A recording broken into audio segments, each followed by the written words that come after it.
My dad was a history buff, and so I knew a lot about the American Civil War growing up, and also a little bit about World War II, but didn't know very much about World War I until several years ago. Zach had recommended a podcast where they spend a lot of time, is a history podcast, talking about World War I, and never realized just how devastating and awful that war was. If you've done any reading on it, it's just an astounding thing that, and I think just caught so many people off guard. It was, you say, well, we always think of World War II as a horrible war, and it was, but we didn't, in some ways, we didn't do to people what we did in World War II, even with all those atrocities, what we did to each other in World War I. 9 million soldiers died in World War I. Many died from the battlefield, but also many people died from disease, starvation, and accidents, even while serving. Many more, because of the brutal attrition, came back wounded and disabled. And then after the World War I was over, came starvation of the populace, which made them, in 1918, susceptible to the Spanish flu, which killed between 17 and 25 million people. And it just seemed like it was bad, and then it got worse, and then it got worse. And then, of course, World War I sowed the seeds for World War II. We forget that the countries were still trying to rebuild and get back on their feet when World War II happened and plunged all of Europe back. And that's just a reminder for us that Satan is relentless. And sometimes we understand there is just not any letting up. That Satan is pulling all the world to hell with him. We see that in the book of Revelation, where he says that he knows his time is short. I don't know what Satan knows right now, if he knows right now that his time is short, or if he still is under the delusion that somehow he can still pull it off and keep control over his kingdom. I don't know what Satan's thinking right now, but I do know that he is not going to let up, not on the church, not on all that is good. He's not a victorious foe, but he does not let up when we've had enough.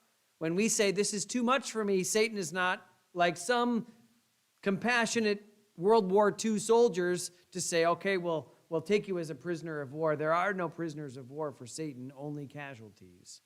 Only those that he is relentlessly trying to destroy. And he's always looking for a way to get in, which is why we must, in the words of 1 Peter 5, verse 8, be sober and be vigilant. Paul says in 2 Corinthians 2:11, lest Satan should get an advantage of us, for we are not ignorant of his devices. It's possible that Christians could be overcome by Satan because Satan just never gives up. Now, that's not meant to scare us, but just to be aware of what we're up against. That Satan is, you don't feel like Satan's after you? He is. If you don't feel it, then you are ignorant of his devices, and that's a very vulnerable place to be. I don't think that we should be scared and live in fear, but just be aware that Satan is always after us. And Satan enters big into the book of Job, especially in the first 2 chapters, where we looked at last time that Job is being tempted to curse God. And you remember that we said that the question was, is God only worth loving when things are good? Satan's contention is that God is not worth loving. He's not worth worshiping. Nobody really loves you for who you are, only for what you can do for them. And we said last time that that's generally true for most people in the world. That's very true. They only love God as long as things are good. And so many people, as soon as things go bad, say, why God? That's not fair. I hate you. I don't believe in God anymore. But Job was a special case. And I want to remind you that God's the one that initiated and said, have you considered my servant Job? Knowing that Job would pass the test. But this is not a test of Job as much as it is a test of Satan's theorem. Satan's theorem, again, is God is only worth loving and worshiping when things are good. And so God cannot let that stand and says, knowing that my son, Job, will pass the test, I will let you take everything from him. And we read that in one day he lost 7,000 sheep, 3,000 camels, 1,000 oxen, 500 donkeys, as well as his 10 children and his servants. all of his wealth gone in one day. Despite this, we read at the very end of chapter 1 that he fell down to the ground and worshiped. And in verse 22, in all this, Job sinned not, nor charged God foolishly. Now, if Job was one chapter long, what a sad story, but what a triumph. But I said at the beginning that Satan does not relent, that he's not content with one victory or one loss. He wouldn't be content with 100 victories or 100 losses. He's going to keep coming and keep coming. And so we see in chapter 2, first of all, Satan's second attempt. Verse 1 says, again, there was a day when the sons of God came to present themselves before the Lord, and Satan, whose name means adversary, came also among them to present himself before the Lord.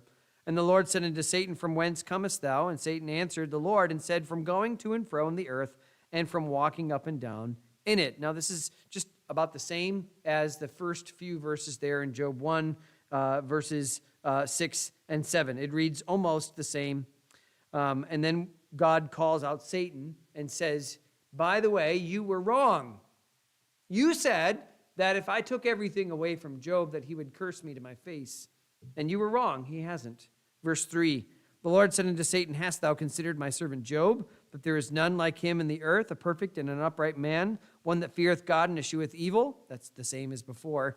And then he adds, and still he holdeth fast his integrity, although thou movest me against him to destroy him without cause. God calls out Satan and says, still Job holds fast his integrity.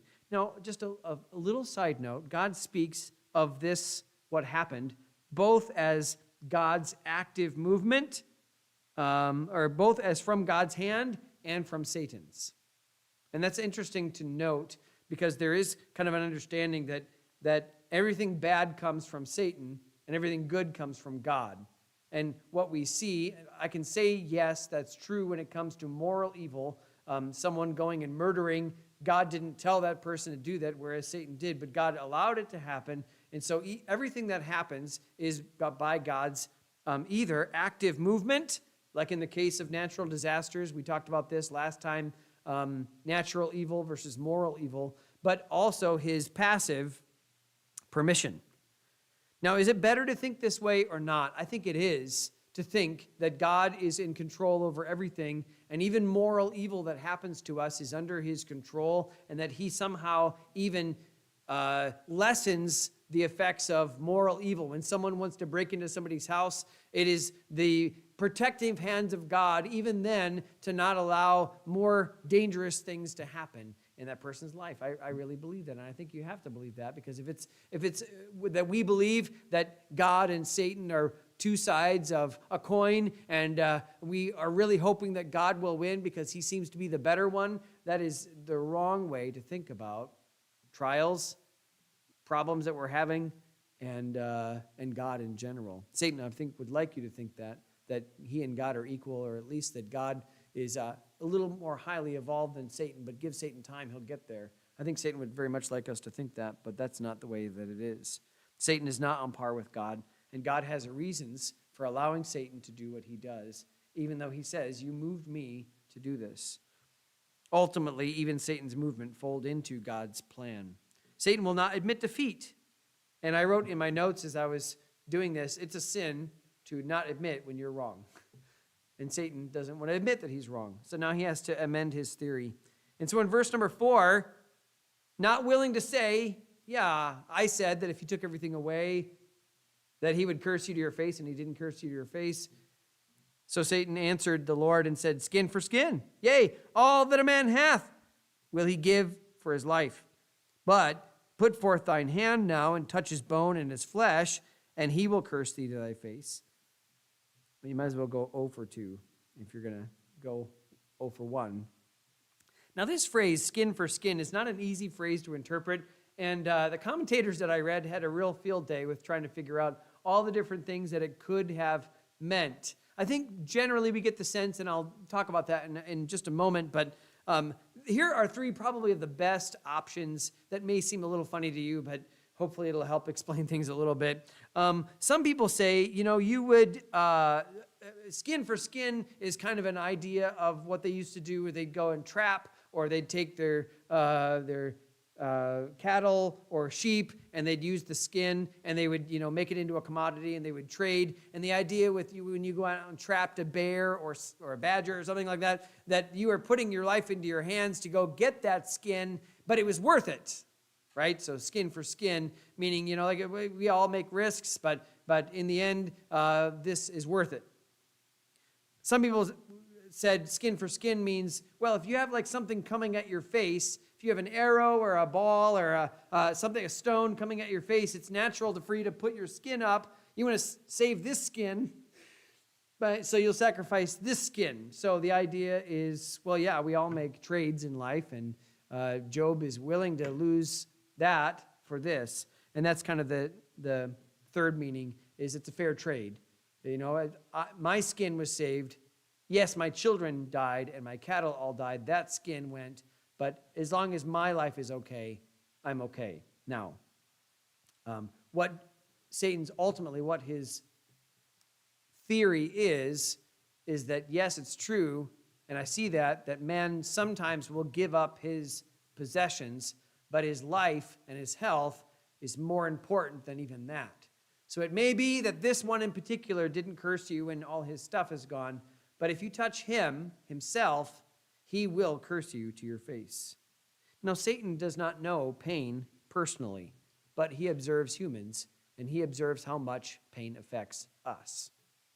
Satan can't admit that he's wrong, but he must go to the next step. Now, he is correct. Once again, he's right that most people, when touched by infirmity, injury, sickness, disease, whether it's genetic or viral or bacterial or some other reason, many people curse God for taking away their health.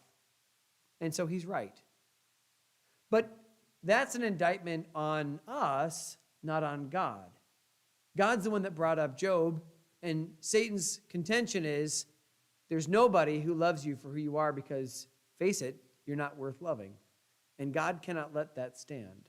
He knows that Job will retain his integrity even in the face of disease.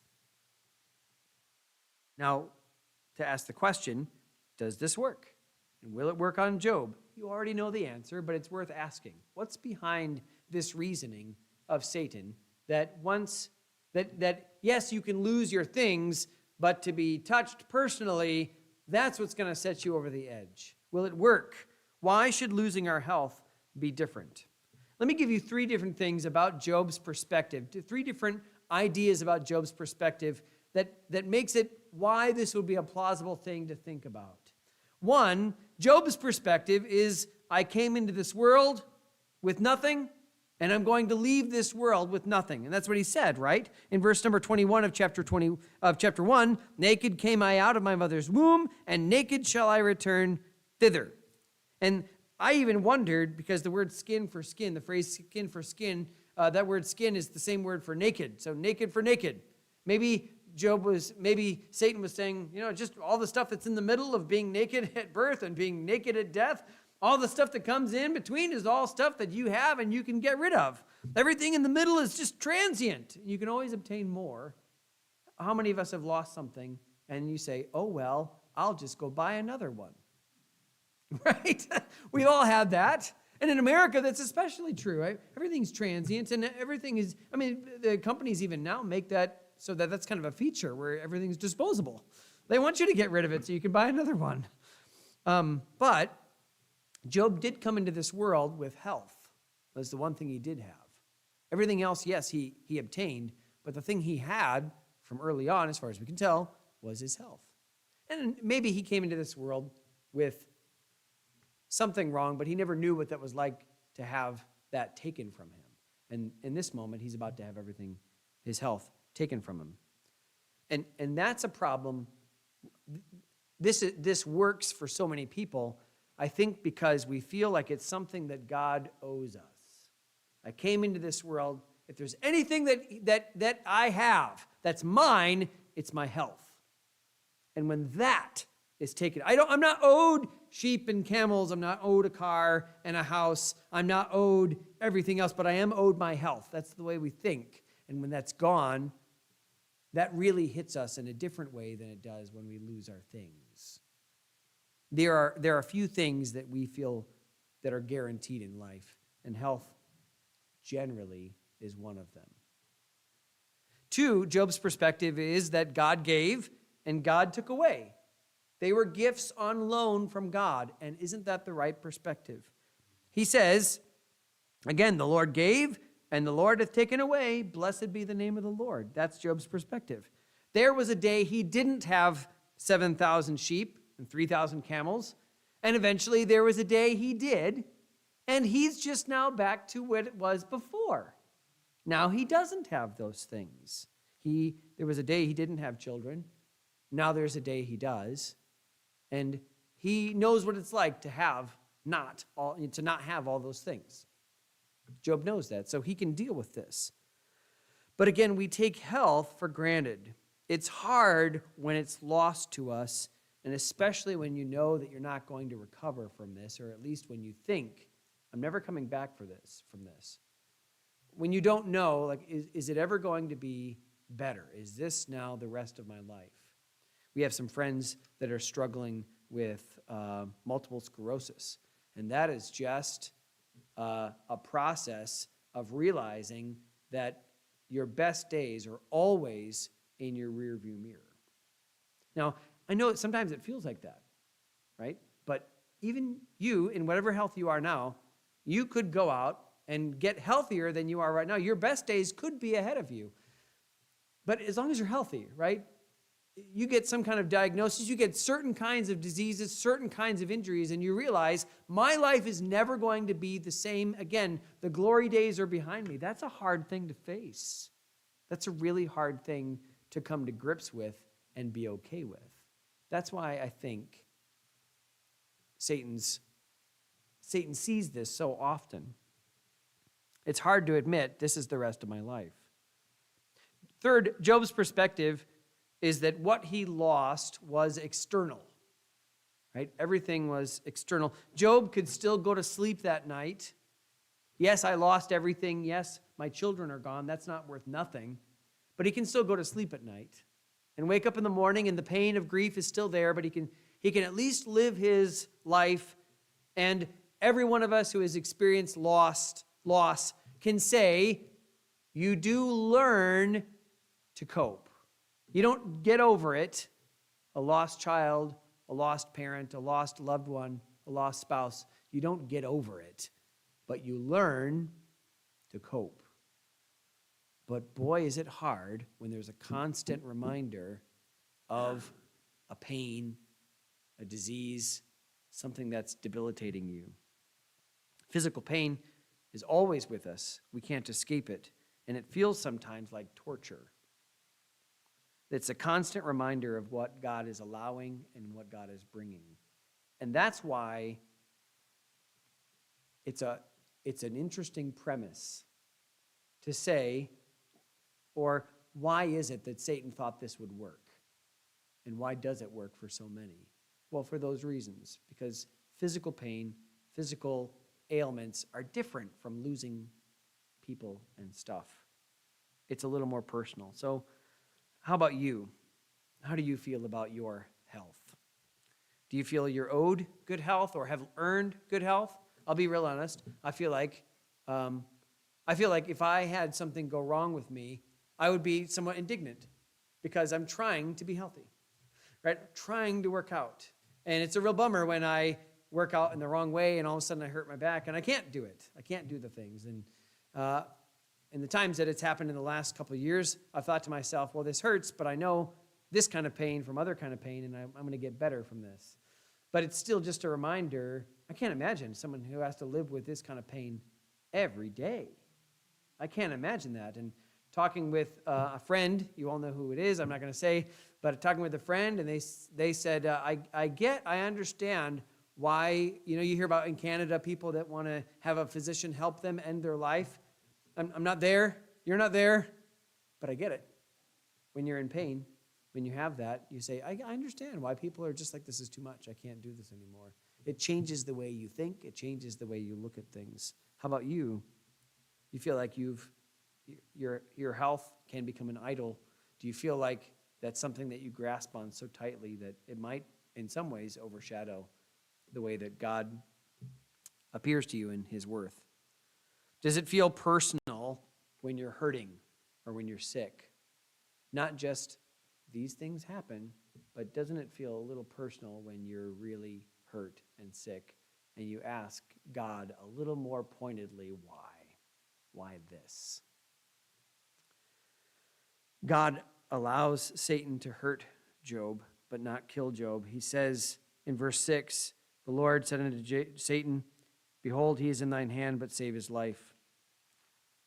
And so we read in verse 7 that Satan hits Job with boils. Satan went forth from the presence of the Lord and smote Job with sore boils from the sole of his foot unto his crown. Everywhere he had these boils. And the word boil is the same word often used to talk about burns, ulcers all over his body from the sole of his foot, which is a pretty tender place. Maybe not for Job. Maybe he was used to walking around barefoot, but he's not going to be walking around a whole lot right now. To the top of his head, everywhere he had burning. Now, we can't say what this disease was because the Bible doesn't say. It just says sore boils. Two of the best options that I could see, one of them was called hyperimmunoglobulin E syndrome, which is also called Job's syndrome.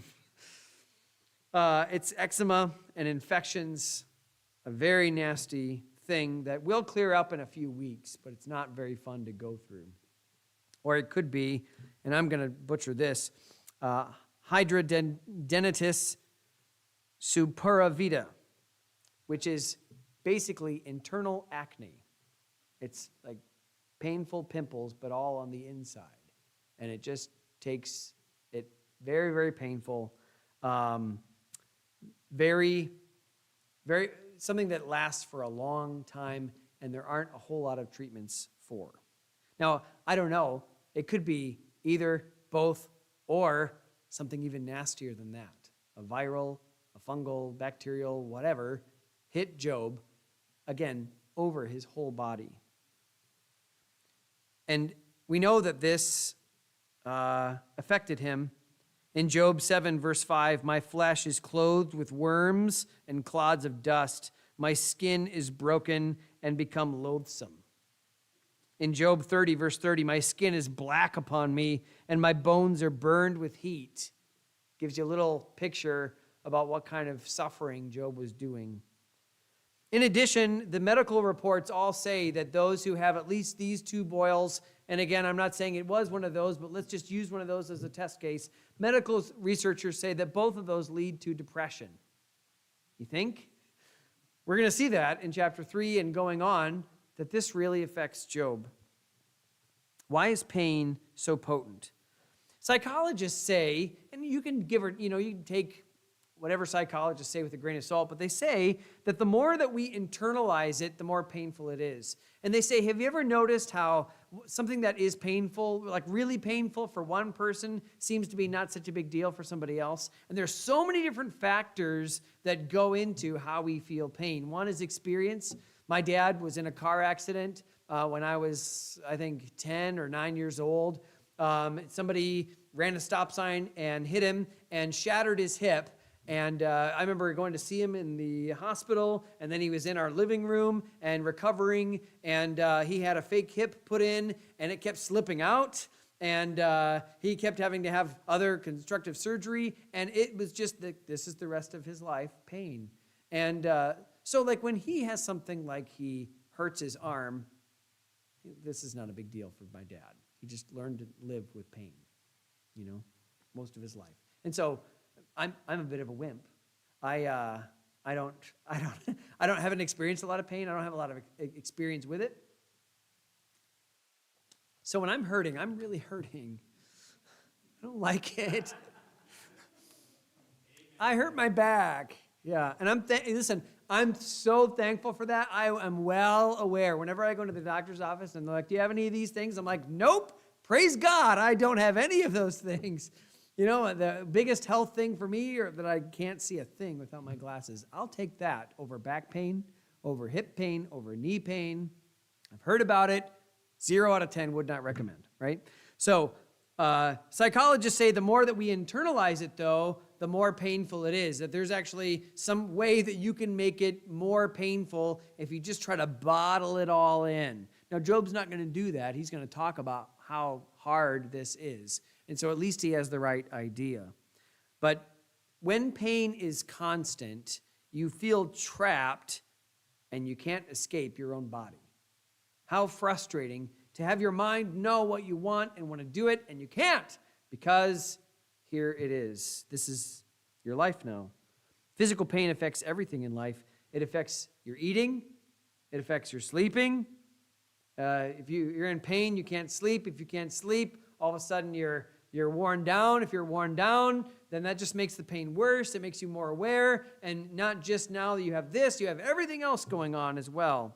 It affects your relationships.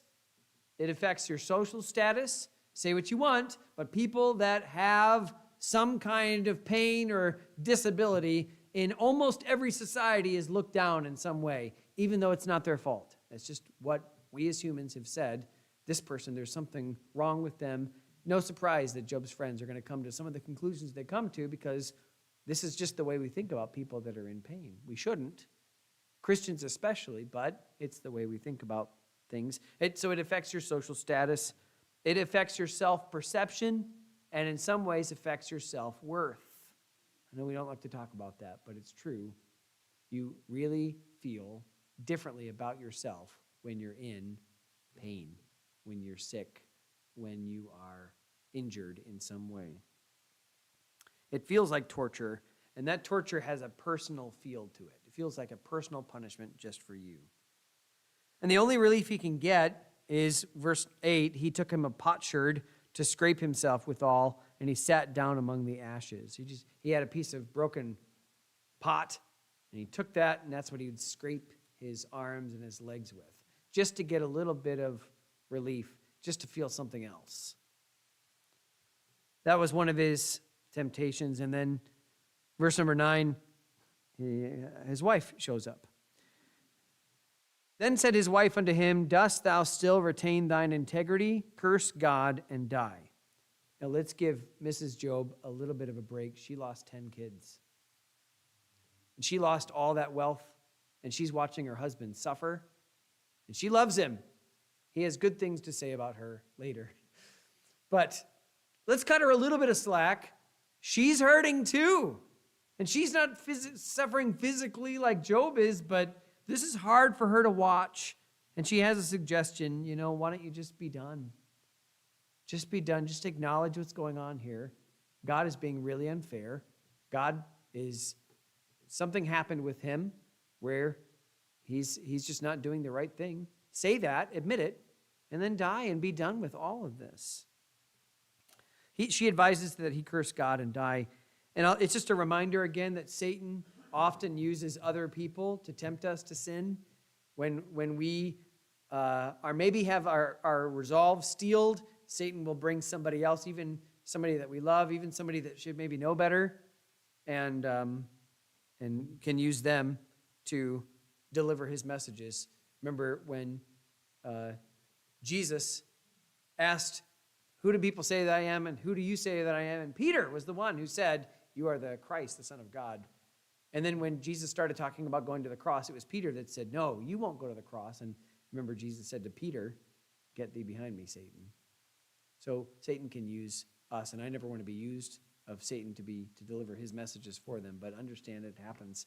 It happened to Job's wife. I don't think she wants him to die as much as she wants him to not suffer anymore. And you can hardly blame her, but this is not the right way to help those who are in pain. I have here a little book.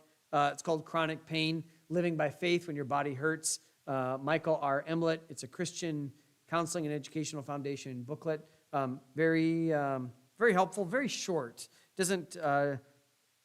You could read this in probably 15 minutes. It's not very long at all, but it's a resource. And in this, it's good for us to remind those who are suffering in pain, first of all, that pain is a chance to learn something new of God. It's not a very fun thing to say, but it's the truth that you can learn more about God through pain than you can't otherwise in some instances. And so it's a chance for you to not waste this opportunity, but to learn about God. It's a chance to remind them that there's glory in pain, that we identify with Christ, and that 1 Peter talks quite a bit about suffering for Christ's sake. And so there's glory that you bring Christ even in your suffering that has nothing to do with persecution or anything. We should remind a person who's in chronic pain that there is a resurrection to look forward to. People that are in pain think about the resurrection a lot more than I do. Job will talk about the resurrection in Job 19. He'll talk about the day he gets to see his Redeemer and how he'll have a new body. And pain makes him think about that. And then we should remind those in chronic pain that we will be there with them in their trial and try to be as understanding as we can. And this booklet talks a little bit about that. Just if you're someone who's suffering with pain, it's just better for you to explain to people, hey, listen, this is what's going on, and this is why. I know you feel like I could probably do this and that, but I can't, and I just need a little patience and grace. And that's good for us then to remember that too. Job's response, he says two things. One, he says it's foolish to curse God. Verse 10, but he said unto her, thou speakest as one of the foolish women speaketh. That's a foolish thing to say. Again, I think he loves her. I think he knows where it's coming from. It's from a heart of understanding, but it's a foolish thing to say. You can't, first of all, change God's mind by threatening. John Gill in his commentary suggests that she's speaking like a heathen, like some of the Idumeans who would, if they prayed to their gods and they didn't get what they were looking for, they would throw their idols out the window or burn them. And it was kind of like, I'll stop believing in you.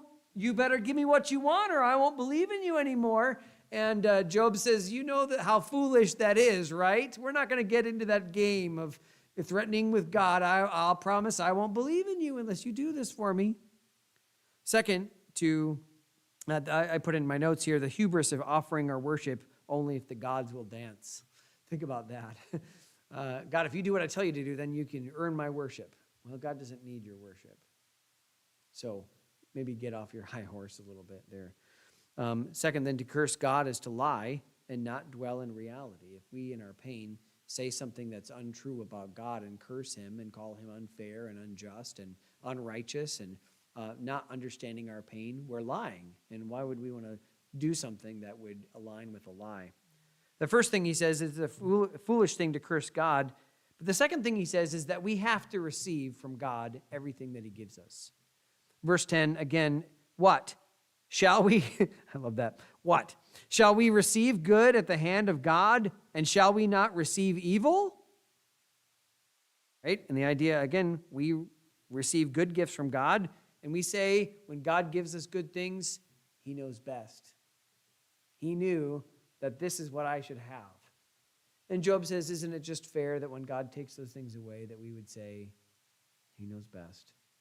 Maybe a little less joyfully, but it's the same message. He knows best. And he did this for good reasons.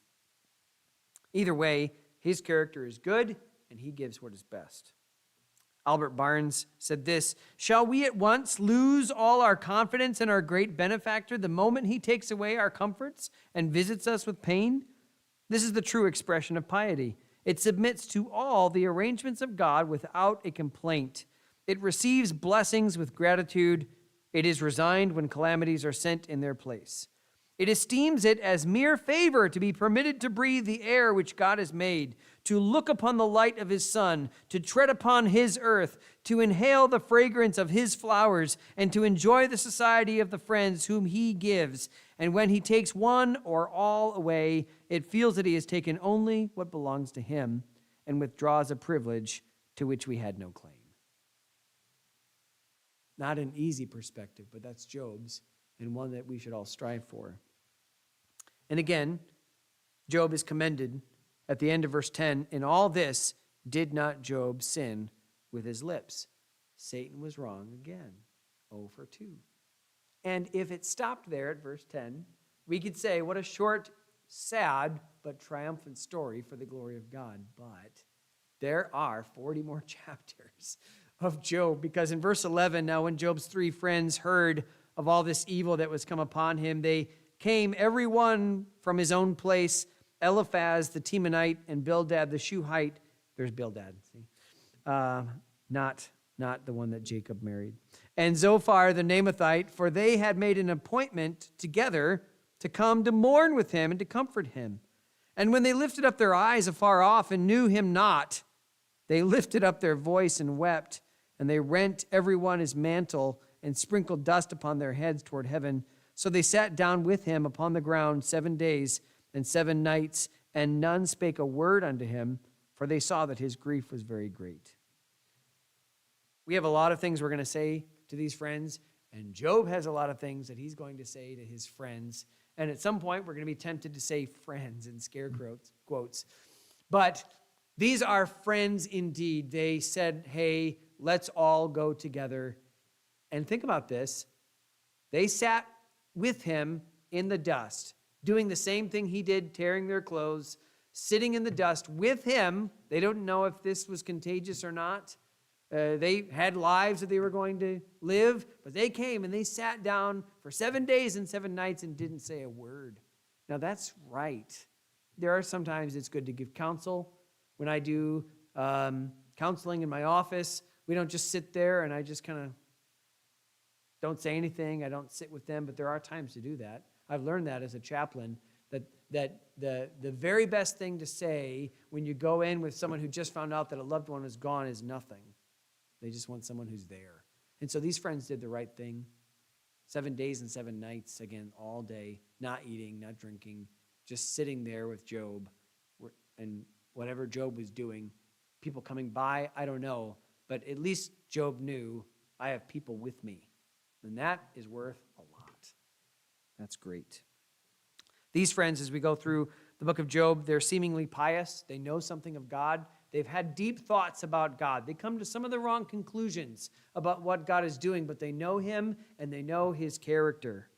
They're old men. They're experienced. They're respected because later on, was it Eliphaz? No, not Eliphaz. Elihu, I think his name is, comes and says, I was waiting for old men to speak, and when you're done, now I am a young man, I'm going to speak. So these were men that were experienced. They knew what they were talking about, and they are his friends.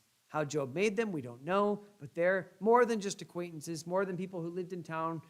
They were somebody that Job knew, probably had meals with, and now they're going to contend with him in varying degrees of success. But remember that their whole point is to try to comfort him and help him. Let's wrap things up, and let me ask a few questions and say a few things. What would it take for you to curse God to his face? Isn't that a hard question to answer? You don't really know, right? It's kind of an unfair question when you ask like an atheist, what would it take for you to believe in God? It's not really a fair question because if they knew, they might consider that. Obviously, they don't. What would it take for me to be like, I'm done. I'm done with church. I'm not reading my Bible. I'm not talking to God. I'm done. I don't know. I hope I never find out. I keep thinking about the lyrics from that song, O Sacred Head Now Wounded, where he says, oh, let me never, never outlive my love for thee. I don't ever want to find out what it's like to not love God. I hope I die the second before that happens. But it's worth asking, what would it take? And at least be looking out for the answer. Because there might be something, and it might be coming slowly. It might be something that the Lord would alert to you and say, this is it. This is something that would stand between me and you. Knowing your own fickle heart, that helps, and what you can do to steel against it. It's important for you to understand that that's a possibility to slip away. Better men than you, better women than you, more faithful, more experienced, more knowledgeable in scriptures have fallen than you. And I don't say that to scare you, except to say that Satan's relentless and he's not going to let up. And it's so good for you to know that about yourself, to say, God, like we said this morning, I just want to be next to my shepherd so that he doesn't come for me. It's good to work now to work up your spiritual muscles and that right perspective. Maybe you can't say exactly what Albert Barnes says, but you can get there. You can pray to ask God to shore up areas of weakness in your own heart so that you could have the same response of Job. I hope you never go through what he did, but it's an example for us to be able to say, God, what he went through, you're the same God, and you've given me the Holy Spirit. And so, Lord, help me to build up those spiritual muscles so that I can have the same response as Job. Lord, we are asking this because we know that we are susceptible to the attacks of Satan and that he doesn't let up. We know that greater is he that is in us than he that is in the world, but we just don't know what that's going to look like in the future. And Lord, the one that trusts in his own heart is a fool. So help us, please. Lord, I pray for my brothers and sisters here that they would be well aware of areas of their life that are just not where they should be, and that you, through your Spirit, would help them shore that up and strengthen that part. Help us, Lord, as a church to be compassionate to those who are struggling in physical pain and injury and disease. We might come alongside them like Job's friends did and help them and comfort them and walk with them to be Christ for them. Lord, Job benefited from that. Help us to be that for others. And dismiss us, please, with your blessing in Jesus' name. Amen.